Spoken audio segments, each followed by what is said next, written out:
किसी जंगल में एक टुनटुनी नाम की चिड़िया अपने पति बंटी कबूतर और अपनी सास बबली कबूतरी के साथ रहती थी।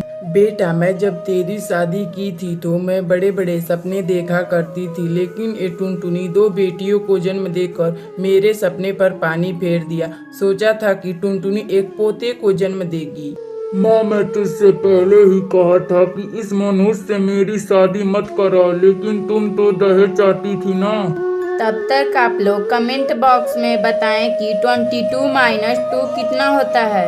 बेटा, तुम चिंता ना करो, मैं कैसे भी तेरा पीछा इस टुनटुनी से छुड़वा दूंगी।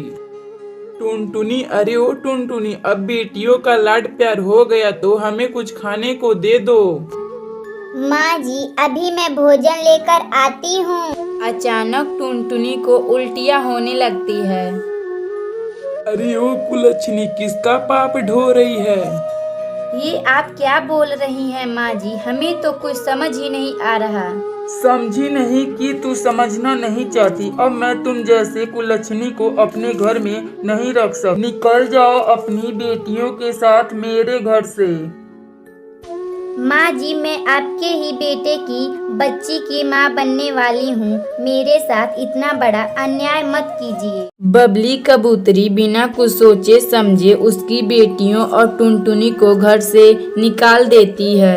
मम्मी, दादी ने हमें घर से क्यों बाहर निकाल दिया? पापा भी ने उन्हें कुछ नहीं कहा। पापा और दादी बहुत गंदे हैं मम्मी। ऐसा नहीं कहते बेटी, वह लोग तुमसे बड़े हैं। टुनटुनी चिड़िया अपनी बेटियों को लेकर अपने मायके चली जाती है, लेकिन उसके मम्मी पापा समाज की दुआई देखकर उसको विदा कर देते हैं। टुनटुनी चिड़िया बहुत दिनों तक जंगल में भटकती रहती है, लेकिन अचानक उसके पेट में बहुत तेज से दर्द उठता है। बेटा, अब मैं नहीं बचूंगी। माँ, तुम ऐसा मत कहो, मैं तुम्हें कुछ नहीं होने दूंगी।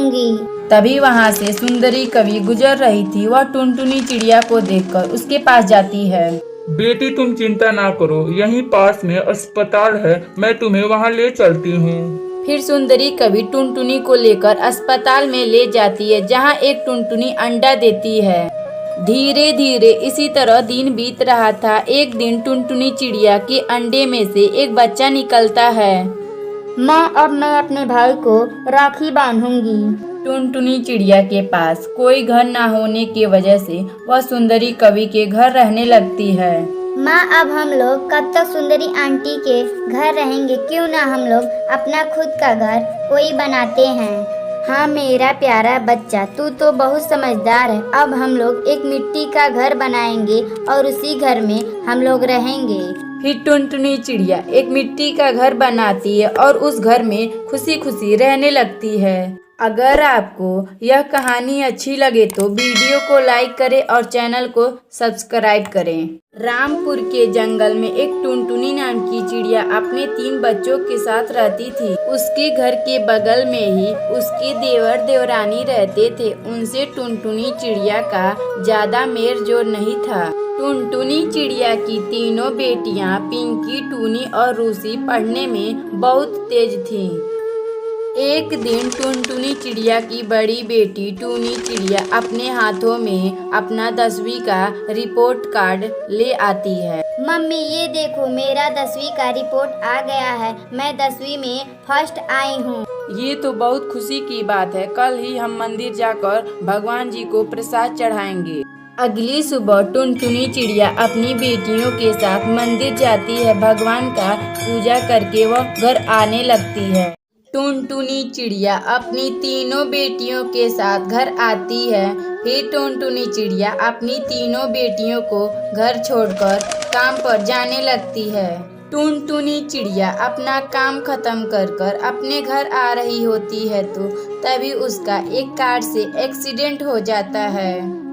जब टुनटुनी चिड़िया का एक्सीडेंट हो जाता है तभी उसकी तीनों बेटियों को पता चलता है तो वह अपनी माँ के पास आती हैं। उठो माँ, तुम ऐसे नहीं जा सकती हमें छोड़कर। हाँ माँ, टूनी दीदी सही कह रही हैं। तुम हमें ऐसे नहीं छोड़कर जा सकती माँ। टुनटुनी चिड़िया की मौत के बाद उसकी तीनों बेटियां अकेली हो जाती हैं। टूनी दीदी, मुझे बहुत जोर से भूख लगी है, मुझे खाने को कुछ दो ना। हाँ दीदी, मुझे भी भूख लगी है। फिर टूनी चिड़िया उड़ते उड़ते अपने चाचा और चाची के पास जाती है। चाची जी, हमें कुछ खाने को दो, हम तीनों बहनें बहुत भूखे हैं। अरे कालू, देख तो यह टुनटुनी की बेटी खाना मांग रही है। जैसे लगता है कि इसकी मरी हुई माँ हमें काट बांध कर दी है। आप ऐसा क्यों बोल रही हैं चाची जी? माँ तो कहती है कि चाची भी माँ समान होती हैं। चल ठीक है, तुझे खाना चाहिए तो मैं तुझे खाना दूंगी, लेकिन तुम मेरे घर का झाड़ू पोछा करना। टुनटुनी चिड़िया की बड़ी बेटी टूनी के पास कोई रास्ता ना होने की वजह से वो अपने चाची के पास झाड़ू पोछा करना शुरू कर देती है, जिसकी वजह से उनकी दोनों बहनें अच्छी से खुश रहें। दीदी, आप कब तक चाची के पास झाड़ू पोछा करेंगी? क्यों ना हम लोग कोई ढंग का काम करते हैं। हाँ मेरी प्यारी बहन, तुम सही कहती हो। अब इस चाची का अत्याचार हम लोग नहीं सहेंगे। फिर टूनी चिड़िया अपनी दोनों बहनों के साथ शहर आ जाती है। दीदी, आप यहाँ कौन काम करेंगी? हमें तो कुछ आता जाता भी नहीं है। तू चिंता मत कर छोटी, अब मैं यहाँ चाय बेचूंगी। फिर टुनटुनी चिड़िया की बड़ी बेटी टूनी चिड़िया चाय बेचकर खुशी खुशी रहने लगती है। अगर आपको यह कहानी अच्छी लगे तो वीडियो को लाइक करें और चैनल को सब्सक्राइब करें।